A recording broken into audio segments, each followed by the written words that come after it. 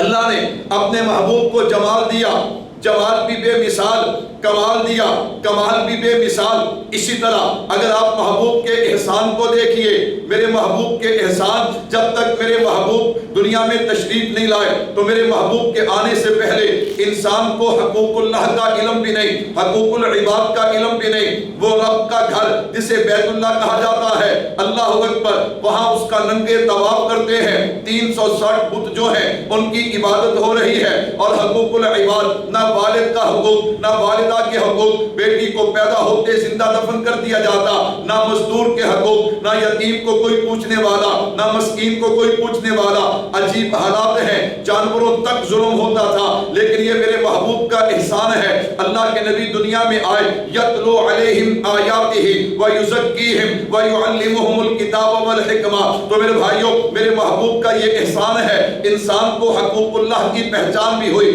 حقوق العباد کی پہچان بھی ہوئی۔ تو میں عرض کر رہا تھا کہ وجہ میلان 3 چیزیں ہیں، یعنی دنیا میں اگر کسی سے محبت کی جاتی ہے تو 3 وجہوں سے، نمبر 1 حسن و جمال، نمبر 2 کمال، نمبر 3 احسان۔ آئیے دنیا میں آپ گھوم جائیے، لائیے میرے محبوب کے حسن و جمال کا کائنات میں کوئی مقابلہ نہیں کر سکتا، میرے محبوب کے کمالات کا دنیا میں کوئی مقابلہ نہیں کر سکتا، میرے محبوب کے احسانات کا دنیا میں کوئی مقابلہ نہیں کر سکتا۔ تو پھر مجھے کہنے دیجئے نا، اگر محبت کے لائق ہے تو صرف آمینہ کے لال کی ذات قائل وہ لائق ہے، اگر محبت کے حقدار ہیں میرے اور آپ کے پیارے محبوب حقدار ہیں، تو میرے بھائیوں یہ تو محبت رسول صلی اللہ علیہ وسلم کی اہمیت۔ اس لیے میرے محبوب نے فرمایا، دنیا والوں، لا یؤمن احدکم حتی اکون احب الیہ من والدہ وولدہ والناس اجمعین، کہ جب تک تم ساری کائنات سے بڑھ کے، اپنے والد سے، اپنے والدین سے بڑھ کے، اپنی اولاد سے بڑھ کے مجھ سے محبت نہیں کرو گے، اس وقت تک مومن نہیں ہو سکتے۔ تو میں عرض کر رہا تھا، ہاں یہ محبت الجنس یمیل الی الجنس، اچھا محبت کہتے کسے ہیں؟ محبت ہے کیا؟ آج کل ہمارے ہاں عجیب بات ہے، ہم صرف نعروں کا نام محبت کہتے ہیں، ہم صرف دعووں کا نام محبت کہتے ہیں، صرف نعرے اور دعوے نہیں۔ اللہ اکبر، حضرت خواجہ یحییٰ معاذ رازی رحمت اللہ علیہ فرماتے ہیں، المحبت حالت لا يعبر عنها مقالت۔ محبت کسے کہتے ہیں؟ محبت نعرے کی، دعوے کی محتاج نہیں ہے، بلکہ محبت کیا ہے؟ ہاں، اپنے جناب والا محبوب کے رنگ میں ایسے رنگ جاؤ کہ تمہیں دعویٰ نہ کرنا پڑے، نعرہ نہ لگانا پڑے، تم لاکھوں لوگوں کے درمیان کھڑے ہو تو دیکھنے والے کو پتہ چل جائے یہ کس کا چاہنے والا ہے۔ تو میرے اور آپ کے پیارے پیغمبر صلی اللہ علیہ وسلم کی محبت تقاضا کیا کرتی ہے؟ دعوے نہیں، نعرے نہیں، بلکہ میرے محبوب نے خود فرما دیا، من احب سنتی فقد احبنی ومن احبنی کان معی فی الجنہ۔ کیا مطلب؟ جو مجھ سے میری سنت سے محبت کرتا ہے وہ مجھ سے محبت کرتا ہے، اور جو مجھ سے محبت کرتا ہے اللہ اسے جنت بھی عطا کریں گے اور جنت میں میرا ساتھ بھی عطا کریں گے۔ فمن راغب عن سنتی فلیس منی، اور جو میری سنت سے محبت نہیں کرتا وہ ہم میں سے نہیں ہے۔ تو میری بات کا خلاصہ، نمبر 1 میں نے عرض کیا کہ محبت رسول صلی اللہ علیہ وسلم کی اہمیت کیا ہے۔ نمبر 2 محبت کسے کہتے ہیں؟ محبت حضور اکرم صلی اللہ علیہ وسلم کی اداؤں کو اپنانے کا نام ہے، حضور کے احکامات کو ماننے کا نام ہے۔ جو بندہ حضور کی سنتوں سے محبت کرتا ہے وہ حضور سے محبت کرتا ہے، اور جو حضور سے محبت کرے گا اللہ جنت بھی دے گا، حضور کے قدموں میں جگہ بھی عطا فرما دے گا۔ اب تیسری چیز، اس سے پہلے کہ میرے عنوان کا حصہ ہے محبت رسول صلی اللہ علیہ وسلم اور علماء دیوبند، میں اکابرین علماء دیوبند کو پیش کروں کہ میرے اکابر آپ صلی اللہ علیہ وسلم سے کیسے محبت کرتے تھے، اس سے پہلے میں دارالعلوم دیوبند کا تھوڑا سا تعارف کروا دوں تاکہ بات اچھی طرح سمجھ آئے۔ 1857 تحریک آزادی ہند کے بعد ملکہ وکٹوریہ نے مسلمانوں کے مذہبی معاملات کو چھیڑنے کی کوشش کی ہے، اللہ اکبر، مذہب کو خراب کرنے کی کوشش کی ہے۔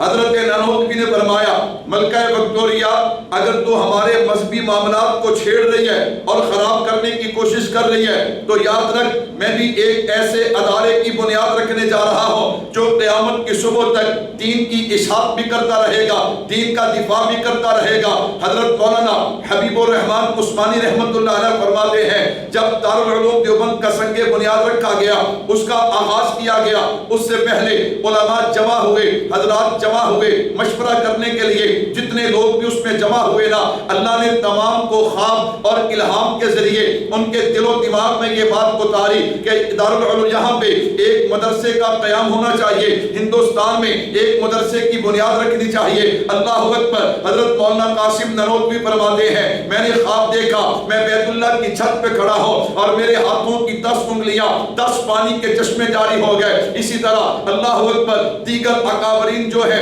ان کو بھی اللہ نے اسی طرح ان کے دل و دماغ میں اس بات کو ڈالا۔ حضرت مولانا رفیع الدین رحمت اللہ علیہ فرماتے ہیں میں نے خواب میں مجھے علوم دین کی چابیاں دی گئیں تو غرض ان علماء کو اللہ نے خواب اور الہام کے ذریعے یہ بات ان کے دل و دماغ میں ڈالی ہے کہ ہندوستان کی سرزمین پہ ایک مدرسے کی بنیاد ڈالی جائے۔ اس لیے حضرت نانوتوی نے کہا او ملکہ وکٹوریہ یہ تیرا خواب ہے کہ تو ہمارے دین کو نقصان پہنچا سکا، نہ میں ایک ایسے ادارے کی بنیاد رکھنے جا رہا ہوں قیامت کی صبح تک یہ دین کی اشاعت بھی کرتا رہے گا، دین کا دفاع بھی کرتا رہے گا۔ تو میرے بھائیو دارالعلوم دیوبند الحمدللہ 1866 علماء کے مشورے سے دیوبند کی بستی چھتا والی مسجد انار کے درخت کے نیچے ایک استاد ایک شاگرد بیٹھتا ہے اور دارالعلوم دیوبند کا آغاز ہو جاتا ہے۔ دنیا حیران ہے، انار کا درخت، ایک استاد ایک شاگرد اور فیض پوری دنیا میں پھیل گیا۔ میں نے کہا تو نسبت تو دیکھنا، نسبت کتنی بڑی ہے، کون سی نسبت؟ اگر میں یوں کہوں تو مبالغہ ہوگا۔ اگر ہندوستان کی تاریخ کو اٹھا کے دیکھا جائے، ہندوستان کی تاریخ میں ایک وقت ایسا بھی تھا ہندوستان میں کفر کا طوفان تھا، شرک پر جوان تھا، بدعات رسومات میں رواجات میں مبتلا انسان تھا، عقیدہ خام تھا، ہر غلط کام تھا، جہالت کا اندھیرا تھا، ظلم کا بسیرا تھا، گمراہی کا ڈیرا تھا، انگریز کی حکمرانی تھی، ہر طرف ویرانی ہی ویرانی تھی، بڑے بڑے جگیردار سرمایہ دار جو تھے وہ ملک و ملت کے غدار تھے، اللہ اکبر، انگریز کے وفادار تھے، قرآن کے نسخے چلائے جا رہے تھے، علماء کو پھانسیوں پہ چڑھایا جا رہا تھا، ہر طرف ظلم کا بازار گرم تھا۔ ان حالات کے اندر میرے اللہ کو مسلمانوں کی حالت پہ رحم آیا اور اللہ نے کچھ اپنے بندوں کے دل و دماغ میں اس بات کو اتارا کہ ہندوستان کی سرزمین پہ ایک مدرسے کی بنیاد رکھی جائے۔ 1866 انار کے درخت کے نیچے اس ادارے کا آغاز کر دیا جاتا ہے۔ ٹھیک 10 سال کے بعد 1876 میں جب جناب والا طلباء زیادہ ہو گئے، عمارت کی ضرورت پڑی ہے تو سب سے پہلے آج بھی وہ عمارت دیوبند میں موجود ہے جسے نوگرہ کہا جاتا ہے، اس کی بنیادیں کھودی گئی۔ مولانا رفیع الدین رحمت اللہ علیہ فرماتے ہیں میں سویا پڑا، مجھے خواب میں اللہ کے نبی کی زیارت نصیب ہوئی، اللہ کے نبی اس جگہ تشریف فرما ہے جہاں ہم نے بنیادیں کھودی۔ اللہ کے نبی فرماتے یہ تو جگہ تھوڑی ہے، پھر آپ نے اپنے عصا اور لاٹھی کے ساتھ نشان لگایا، اللہ اکبر۔ جب صبح ہم اس جگہ پہ گئے وہ نشان اسی طرح باقی تھے، ہم نے پہلی بنیادیں ختم کر کے ان پہ دوبارہ بنیادوں کو کھودا اور عمارت کو کھڑا کیا۔ میں نے کہا یہ نسبت ہے، اس لیے تو شاعر کہتا ہے خود ساقی کوثر نے رکھی میں خانے کی بنیاد، یہاں تاریخ مرتب کرتی ہے دیوانوں کی روداد، یہاں وادی جو وادی فاراں سے اٹھی گونجی ہے وہی تکبیر، یہاں ہستی کے صنم خانوں کے لیے ہوتا ہے حرم تعمیر یہاں۔ تو یہ دیوبند ہے جس کی بنیاد جناب محمد عربی صلی اللہ علیہ وسلم نے جو نشان لگائے، ان نشانوں پہ بنیادیں۔ پھر فیض کیسے نہ پھیلتا؟ میرے بھائیوں فیض کیسے پھیلا یہ میرے عنوان کا حصہ نہیں، علمی خدمات علیحدہ عنوان ہے۔ میں نے صرف بتانا یہ ہے کہ میں نے آپ کے سامنے محبت رسول صلی اللہ علیہ وسلم کے حوالے سے کہ میرے اکابرین اللہ کے نبی صلی اللہ علیہ وسلم سے کیسے محبت کرتے تھے۔ اللہ کا شکر ہے، اگر میں یوں کہوں تو مبالغہ نہ ہوگا، اللہ نے اکابرین علماء دیوبند کو علم دیا تو بے مثال دیا ہے، عمل دیا بے مثال دیا، تقویٰ طہارت دیا بے مثال دیا ہے، جرت استقامت دی ہے بے مثال دی ہے۔ اسی طرح اللہ نے اپنے محبوب کی محبت بھی عطا کی ہے تو بے مثال عطا کی ہے۔ ذرا آپ اندازہ کیجئے نا، بانی دارالعلوم دیوبند حضرت مولانا قاسم نروتوی رحمت اللہ علیہ، کون قاسم نروتوی رحمت اللہ علیہ، قربان جاؤ، جو نبی کی محبت میں قلم اٹھاتے ہیں تو کمال کر دیتے ہیں۔ حضرت کیا فرماتے ہیں؟ سب سے پہلے مشیت کے انوار سے نقش روئے محمد بنایا گیا، پھر اسی نقش سے مانگ کر روشنی بس میں کونوں مکان کو سجایا گیا۔ ربیع الاول ہے، لوگ کہتے ہیں جی حضور اکرم صلی اللہ علیہ وسلم کی عظمت شان جو ہے یہ بیان نہیں کرتے۔ میں نے کہا سنیے نا، بانی دارالعلوم دیوبند نے کیسا نقشہ کھینچا۔ سب سے پہلے مشیت کے انوار سے نقش روئے محمد بنایا گیا۔ ہاں اگر تاریخ کائنات کو اٹھا کر دیکھا جائے، کائنات میں ایک وقت ایسا بھی تھا نہ آسمان تھا، نہ زمین تھی، نہ دن تھا، نہ رات تھی، نہ چاند تھا، نہ چاندنی تھی، نہ سورج تھا، نہ کرنیں تھی، نہ ستارے تھے، نہ جگمگاہٹ تھی، نہ صبح تھی، نہ شام تھی، نہ گرمی تھی، نہ سردی تھی، نہ خزاں تھی، نہ بہار تھی، نہ جنت تھی، نہ جہنم تھی، نہ بلبل تھی، نہ چہک تھی، نہ سبزہ تھا، نہ لہگ تھی، نہ حجر تھے، نہ شجر تھے، نہ آدم تھا، نہ آدمیت تھی، نہ انسان تھا، نہ انسانیت تھی، نہ حیوان تھا، نہ حیوانیت تھی، نہ جذبہ تھا، نہ احساس تھا، نہ اقرار تھا، نہ انکار تھا، نہ آہ تھی، نہ فریاد تھی۔ غرض کائنات میں کچھ نہیں تھا۔ اللہ نے سب سے پہلے ایک روح کو پیدا کیا، اول ما خلق اللہ من روح، اس روح کا نام رکھا محمد صلی اللہ علیہ وسلم۔ یہ تابندہ ستارہ کا چمکا کہ سلسلہ چل نکلا، چراغ سے چراغ جلنے لگے اور دیکھتے ہی دیکھ کے پوری کائنات مارز وجود میں آ گئی اور سارا جہاں جگمگانے لگا۔ اسی کو حضرت نانوتوی بیان کرتے ہیں کہ سب سے پہلے مشیت کے انوار سے نقش روئے محمد بنایا گیا، پھر اسی نقش سے مانگ کر روشنی بس میں کونوں مکان کو سجایا گیا۔ وہ محمد بھی، احمد بھی، محمود بھی، حسن مطلق کا شاہد بھی، مشہود بھی، علم و حکمت میں وہ غیر محدود بھی، ظاہراً امیوں میں اٹھایا گیا۔ حشر کا غم کس لیے ہو اے قاسم مجھے، میرا آقا ہے وہ، میرا مولا ہے وہ، جس کے قدموں میں جنت بسائی گئی، جس کے ہاتھوں سے کوثر لٹایا گیا۔ یہ حضرت قاسم نانوتوی ہیں۔ کیسا نبی کا عشق، حج کرنے کے لیے گئے، بڑے بڑے اکابرین ساتھ ہیں۔ اللہ اکبر، مدینہ منورہ سے پہلی منزل جہاں سے حضور کا گنبد خضرا اور مسجد کے مینار نظر آتے ہیں، حضرت کی نظر پڑی، اونٹ سے اترے، سواری سے اترے اور اپنا جوتا بھی اتار لیا، اب نکیلے پتھر، اور جناب حضرت چل رہے ہیں، پاؤں میں پتھر لگے، پاؤں زخمی ہو گئے۔ جب لوگوں نے دیکھا حضرت آپ نے جوتا اتار دیا، کہا مدینہ ہے میرے نبی کا شہر ہے۔ اللہ اکبر، میرے اکابرین کی اپنے محبوب سے محبت تو دیکھیے نا۔ کہنے والے نے کہا حضرت اب تو صدیاں گزر گئی، راستے بدل گئے، یہاں حضور کے قدم کہاں پہ؟ کہا نشان تو نہیں ہے لیکن میرے محبوب کے نسبت تو باقی ہے۔ حضرت نے جوتا اتارا، کچھ لوگوں نے دیکھ کر انہوں نے بھی جوتے اتارے۔ حضرت گنگوہی فرمانے لگے انہوں نے کیوں جوتے اتارے ہیں؟ اللہ اکبر، وہ تو عاشق صادق ہے، اس پہ تو اس وقت حال طاری ہے، یہ انہوں نے جوتے کیوں اتارے؟ کچھ لوگ چند قدم چلے، جب پاؤں میں پتھر لگے نا دوبارہ جوتے پہن لیے، لیکن حضرت نانوتوی اسی طرح چلتے رہے، پاؤں مبارک زخمی ہو گئے اور چلتے چلتے جب نبی کے روضے پہ پہنچے ہیں درود و سلام پیش کرنے کے لیے، میں قربان جاؤں جو بندہ اس ذوق کے ساتھ نبی کے روضے پہ آئے اور پھر درود و سلام پڑھے، میں قربان جاؤں کیفیات کیا ہوں گی۔ اللہ اکبر، حضرت درود و سلام پڑھ رہے ہیں، کوئی دیکھنے والا دیکھ رہا تھا، جب اس نے حضرت کے چہرے کے انوارات کو دیکھا نا، جب حضرت پیچھے ہٹنے لگے، اس نے کہا حضرت آج تو چہرہ بڑا چمک رہا ہے۔ اللہ اکبر، آج تو چہرے کے انوارات کا کیا کہنا۔ حضرت نے اسی وقت کہا اللہ اکبر، حضرت فرماتے ہیں اور دنیا والوں یہ میرا کمال نہیں ہے، یہ پیارے پیغمبر صلی اللہ علیہ وسلم کی نسبت اور آپ کی محبت کا کمال ہے۔ میرے آقا کا مجھ پر اتنا کرم تھا، میرے آقا کا مجھ پر اتنا کرم تھا۔ حضرت نانوتوی کیا نقشہ کھینچتے ہیں، یہ تمہیں جو انوارات نظر آ رہے ہیں میرے آقا کا مجھ پر اتنا کرم تھا کہ بھر دیا دامن پھیلانے سے پہلے یہ جناب والا میری نسبت، یہ میرا کمال نہیں ہے، یہ پیارے پیغمبر صلی اللہ علیہ وسلم کی نسبت کا کمال ہے۔ تو بھائیو یہ اکابرین علماء دیوبند کی محبت ہے، اس لیے میں نے کہا نا میرے اکابرین کو اللہ نے علم بھی کمال دیا ہے، اس کے مصطفیٰ بھی کمال عطا کیا ہے۔ حضرت نانوتوی اللہ نے کیسا عشق دیا۔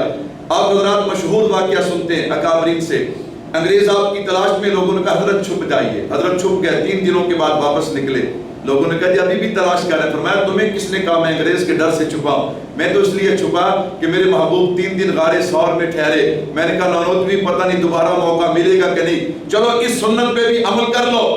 میرے اکابرین اپنے محبوب سے کتنی محبت کرتے ہیں اور کس انداز میں محبت کرتے ہیں، اللہ اکبر۔ حضرت مولانا رشید احمد گنگوہی رحمت اللہ علیہ، حضرت کو کسی نے آ کر ایک کپڑا دیا، حضرت حج پہ گیا تھا، مدینہ سے آپ کے لیے کپڑا لے کر آیا ہوں، اللہ اکبر۔